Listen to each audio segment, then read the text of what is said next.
जुर्रत इनकार। सीनियर सहाफ़ी और इंसानी हुकूक के कारकुन हुसैन नकी के तजुर्बात और मुशाहदात पर मबनी किताब है, जिसे डॉक्टर जाफ़र अहमद ने उनके साथ तवील इंटरव्यू की सूरत में तरतीब दिया है। Institute of historical and social research ने इसे शाये किया है और इंतसाब मिनहाज बरना के नाम है। मारूफ सहाफ़ी महमूद शाम के मुताबिक हुसैन नकी ने हमेशा अपने आदर्श को फौकियत दी और किसी मनसबा मुराद को अहमियत नहीं दी। किताब में हुसैन नकी के सहाफ़ती सफ़र, सियासी सरगर्मियों और इंसानी हुकूक के लिए जिदोजहद का अहाता किया गया है। वो लखनऊ में पैदा हुए और 1946 के इंतखाबात के वक्त इनमें सियासी शऊर बेदार हो चुका था। उनके वालिद तक़सीम हिंद के मुखालिफ थे और उन्होंने पाकिस्तान हिजरत करने वाले दोस्तों से ताल्लुक़ ख़त्म कर लिया था। हुसैन नकी ने इब्तिदाई तालीम हिंदुस्तान में हासिल की और अलीगढ़ यूनिवर्सिटी में दाखिला लिया, मगर वहाँ के तालीमी माहौल से मुतमईन न होने के बाइस कराची आ गए। कराची यूनिवर्सिटी में वो तलबा सियासत में सरगर्म रहे और 1962-63 में तलबा यूनियन के सदर मुंतखब हुए। वाइस चांसलर इश्तियाक हुसैन कुरैशी उन्हें तलबा यूनियन का सदर बनने से रोकना चाहते थे, मगर वो इलेक्शन जीत गए। बलोच तलबा की हिमायत की वजह से उन पर दबाव डाला गया और बिलाखिर उनका दाखिला मनसूख करके यूनिवर्सिटी बदर कर दिया गया।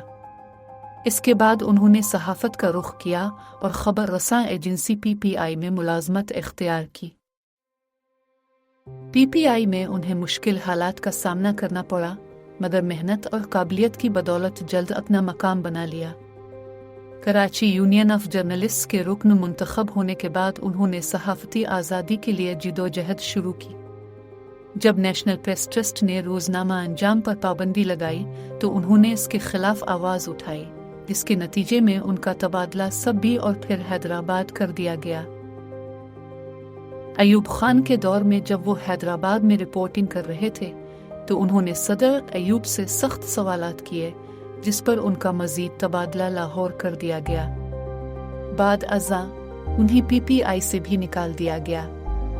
इसके बाद उन्होंने हफ्त रोज़ा पंजाब टाइम्स के एडिटर की हैसियत से काम शुरू किया, मगर 3 माह बाद ही अखबार बंद कर दिया गया।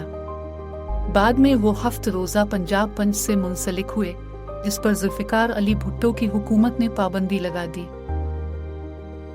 भुट्टो हुकूमत में उनकी मुश्किलात बढ़ गई। जब वो दी सन के लिए रिपोर्टिंग कर रहे थे तो उन्होंने मुजीब अर रहमान और भुट्टो के मुज़ाकरात के दौरान खबरदार किया कि मुजीब के पास फ़ौजी मुज़ाकरात की रिकॉर्डिंग मौजूद है। इस पर भुट्टो नाराज़ हुए और बाद में नकी को गिरफ्तार करके कोट लखपत और जेहलम जेल में डाल दिया गया। जनरल ज़िया उल हक के दौर में भी उन्हें सख्त हालात का सामना करना पड़ा। व्यू पॉइंट में काम करने के दौरान एक मजमून की पादाश में उन्हें शाही कला ले जाया गया और 1 साल से ज्यादा जेल में रखा गया।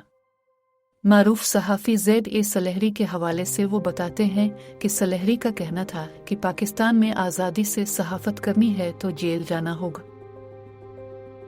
हुसैन नकी की ज़िंदगी सहाफ़त, मुज़ाहमत और जिदोजहद की कहानी है, जिसमें उन्होंने जबर के खिलाफ हमेशा आवाज़ बुलंद की। इनकी दास्तान पाकिस्तान की सियासी और सहाफ़ती तारीख़ की एक अहम दस्तावेज़ है।